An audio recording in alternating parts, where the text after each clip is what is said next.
Hello everyone, I am सुगम। Welcome back. तो कैसे हो आप सब? आई होप आप सब अच्छे होंगे।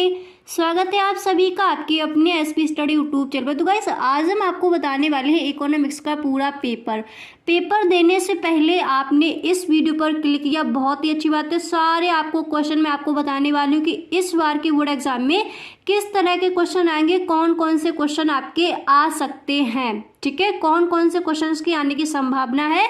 तो सारा कुछ आपको इस वीडियो में मिलने वाला है। तो सबसे पहला प्रश्न जल्दी जल्दी देख लीजिए।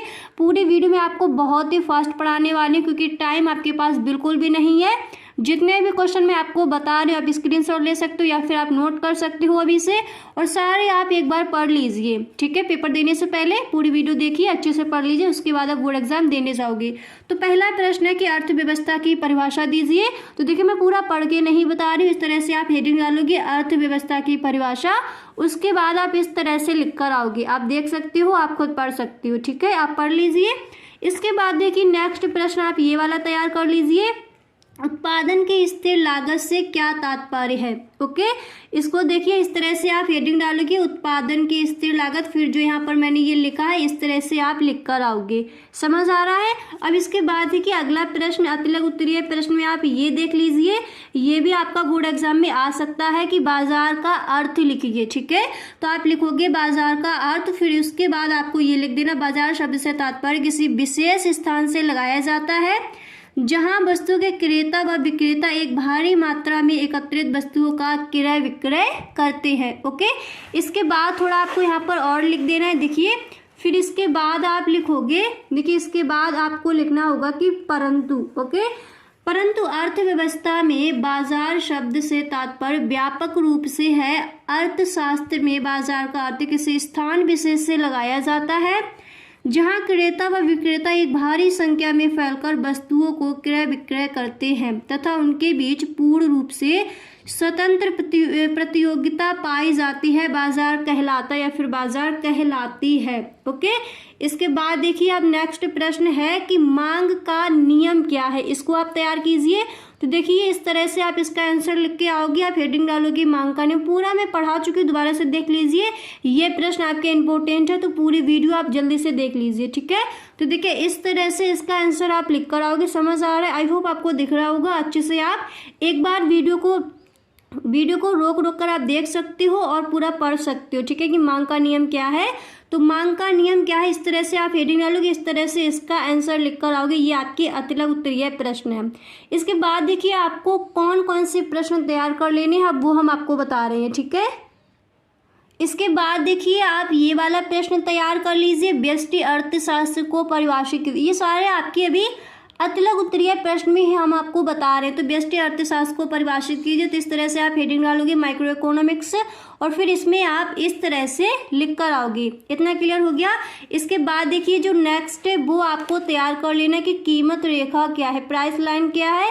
ये वाला प्रश्न आपको अच्छे से तैयार कर लेना है और इस तरह से आपको लिख कर आना है। ओके, इतना क्लियर? देखिए कीमत रेखा क्या है, एक बार मैं आपको पढ़ के बता दे रही हूँ। प्राइस लाइन क्या होता है? कीमत रेखा वह रेखा है जो एक्स अक्ष के समांतर एक निश्चित कीमत के लिए खींची जाती है। यह फर्म के मांग वक्र को प्रदर्शित करती है, बाजार कीमत तथा फर्म के उत्पाद के संबंध को दर्शाती है। सभी फर्मों को इस रेखा का सामना करना पड़ता है, कीमत रेखा पर, ठीक है, करना पड़ता है। इसके बाद आपको एक लाइन छोड़नी है, फिर आप लिखोगे कि कीमत रेखा पर, ठीक है, एक लाइन छोड़ दोगे, उसके बाद आपको लिखना है, ठीक है। फिर आप लिखोगे AR बराबर MR बराबर प्राइस, ठीक है। इसके बाद देखिए जो नेक्स्ट प्रश्न है वो ये वाला आप तैयार कर लीजिए। इस बार के बोर्ड एग्जाम में ये वाला प्रश्न भी आपसे पूछा जा सकता है। तो प्रश्न आपका यहाँ पर दिया गया है कि स्थिर लागत से आप क्या समझते हैं, ठीक है। तो आई होप अच्छे से आपको ये वाला प्रश्न याद होगा, स्थिर लागत से आप क्या समझते हैं। तो इसका आंसर आप इस तरह से दोगे, स्थिर लागत वह लागत है जिसकी कुल राशि अल्पकाल में उत्पादन की मात्रा में परिवर्तन होने पर भी पूर्णतः अपरिवर्तित रहती है। इसके बाद देखिए मैंने नेक्स्ट प्रश्न यहाँ पर लिया है कि मध्यवर्ती वस्तुएं क्या है। तो देखिए ये प्रश्न मैंने आपको कई बार बताया, ये बोर्ड एग्जाम में इस बार आ सकता है कि मध्यवर्ती वस्तुएं क्या है। तो इस प्रश्न का आंसर आप इस तरह से लिख कर आओगे, और आंसर भी मैंने आपको एक वीडियो में ये बताया है। मैं दोबारा से आपको इसलिए दोबारा से रिवाइज करवा दे रही हूँ क्योंकि जब आप बोर्ड एग्जाम अपना देने जाओ उससे पहले एक दो बार इन प्रश्नों को आप अच्छे से पढ़ लो। तो मध्यवर्ती वस्तुएं क्या होती हैं? जैसे बीच का सामान जो होता है, मध्यवर्ती वस्तुएं, ठीक है, उन्हीं को हम मध्यवर्ती वस्तुएं कैसे, जैसे सोफा सेट बनाने के लिए एक बढ़ई लकड़ी, फोम, कपड़ा, स्प्रिंग आदि का प्रयोग करता है। तो बड़े जो लकड़ी, फोम, कपड़ा है, स्प्रिंग है, ये क्या हो जाएंगी, ये हो जाएंगी मध्यवर्ती वस्तुएं। और इन सब का यूज करके क्या बनता है, सोफा सेट बनाया जाता है। तो मध्यवर्ती वस्तुएं क्या हो जाएंगी, जो बीच की जो हमारी चीजें होती हैं उन्हीं को हम मध्यवर्ती वस्तुएं कहते हैं, ऐसे आप समझ लीजिए। इसके बाद देखिए जो आपका नेक्स्ट प्रश्न है वो मैंने यहाँ पर लिया है कि समग्र मांग से आप क्या समझते हैं। इस प्रश्न को भी आप अच्छे से तैयार कर लीजिए। इस बार के बोर्ड एग्जाम में ये प्रश्न आज किया जा सकता है कि समग्र मांग से आप क्या समझते हैं। अतिलक उत्तरीय प्रश्न में आपका ये प्रश्न इस बार आ सकता है। समझ आ गया इतना। अब इसके बाद देखिए जो आपका अगला प्रश्न है वो ये वाला प्रश्न आप बेटा तैयार कर लीजिए कि व्यावसायिक बैंक किसे कहते हैं। ये प्रश्न इस बार के बोर्ड एग्जाम में आ सकता है, इंपॉर्टेंट है, तो अच्छे से तैयार कीजिए।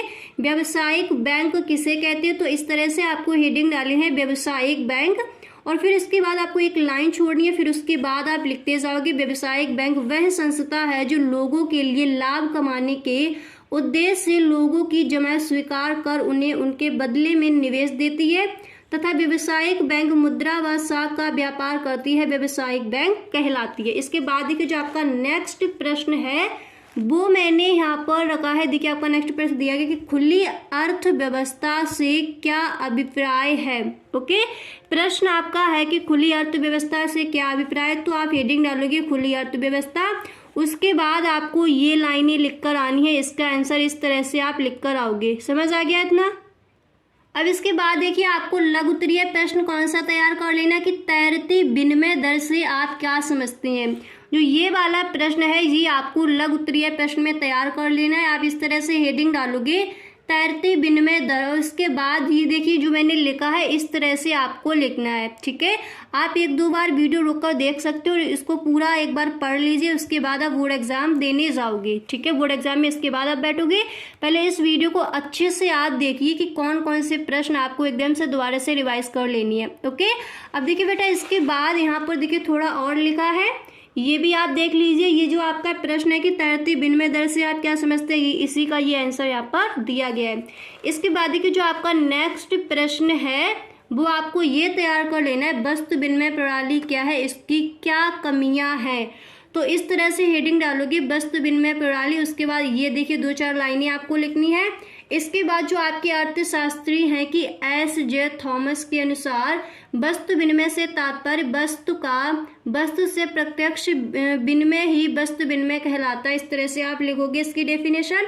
फिर आपको लिखना है वस्तु विनिमय की कमियां, तो एक लाइन लिख दोगे कि वस्तु विनिमय की कमियां निम्नलिखित जो इस प्रकार है, और इसमें आपको फर्स्ट हेडिंग डालनी होगी कि दोहरे संयोग का ना होना। फिर उसमें आपको देख लीजिए, ये आप पढ़ लीजिए, इस तरह से आपको दो चार लाइनें लिखकर आनी है। इतना क्लियर हो गया। अब देखिए बेटा इसके बाद आपको क्या करना है, नेक्स्ट हेडिंग आपको डालनी होगी कि भावी भुगतान की समस्या। फिर इसमें आपको इस तरह से ये लाइनें लिखकर आनी है।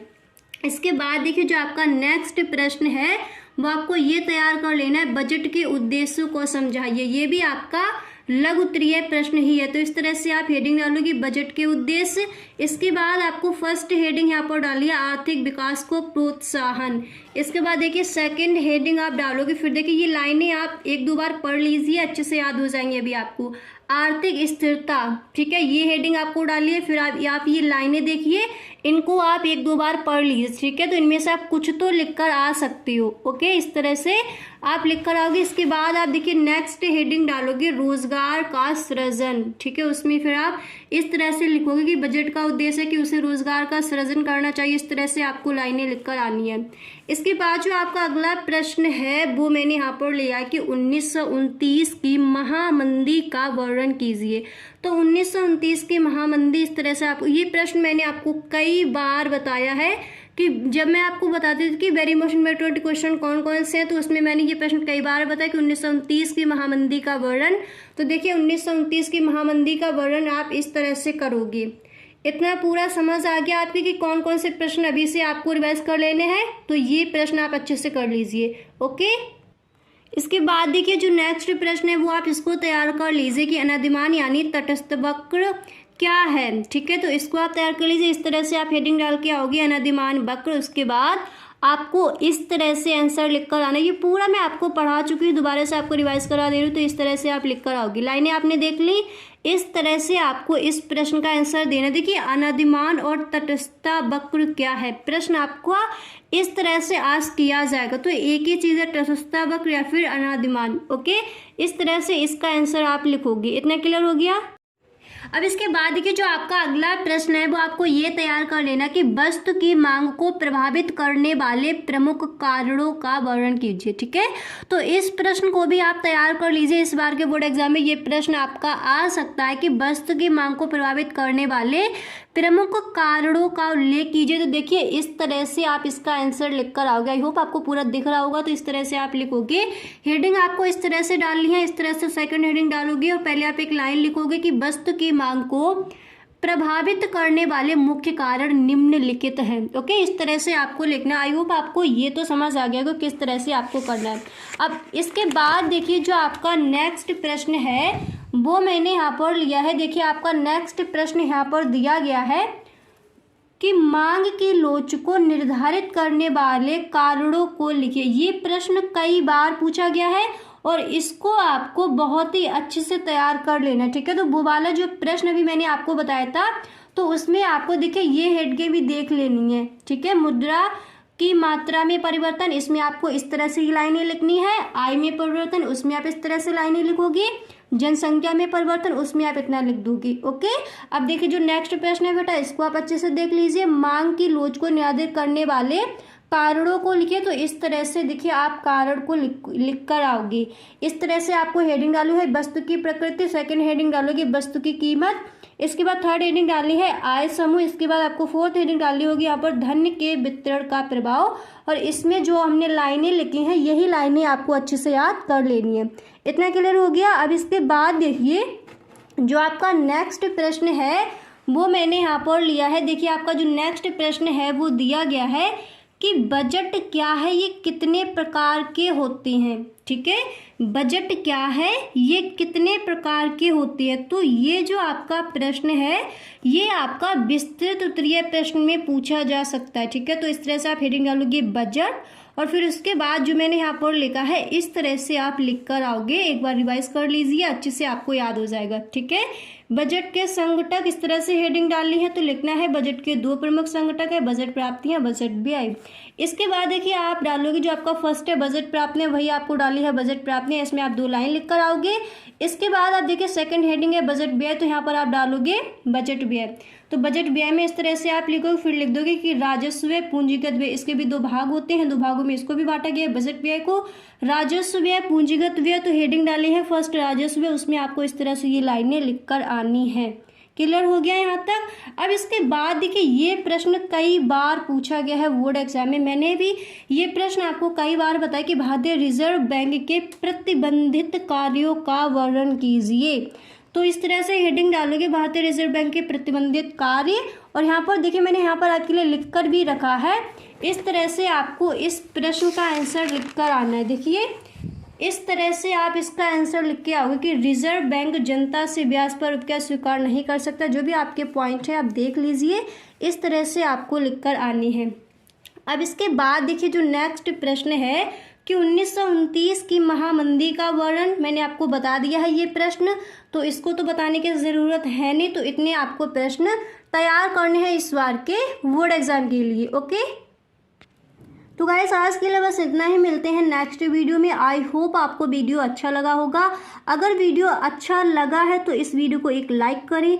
वीडियो अच्छा नहीं लगा है तो आप डिसलाइक करके भी जा सकते हो। चैनल पर पहली बार आए हो तो चैनल को सब्सक्राइब कर लेना, बेल आइकन को भी प्रेस कर देना ताकि जो भी वीडियो मैं बनाऊँ सबसे पहले उसकी नोटिफिकेशन सबसे पहले आपके पास पहुँचे। Okay, thanks for watching.